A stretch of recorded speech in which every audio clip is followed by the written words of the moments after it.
na din natin ang damo, di ba? Para Hello guys, ako nga pala si Escape. lahat po ng mga hakbangers ngayon ay umakyat. Escape di lang. ba? Anong pinaka-nagustuhan nila? Magbigay sila ng pinakamagandang dahilan. Tatay Emilio, mauna po kayo. Ano po yung nagustuhan niyo kay Nanay Diyos?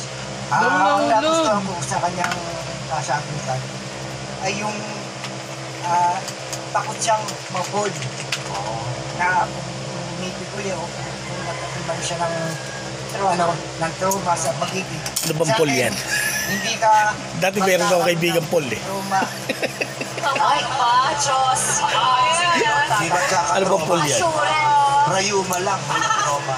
Oy, yung girlfriend ko nga pala, Action ka sa akin na pwede ka naman mapul sa iba. buhatin kita. Bibigyan kita ng chance para palitan ako.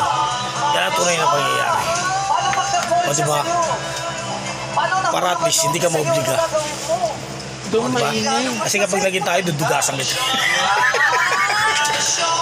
Masaya. Paano kayo Pagbili ng gin. siguro, sir, Ano ba? na hindi Yan mo tunay. masasaktan si Ate Shows? Ay, hindi na kasi sa edad namin ito.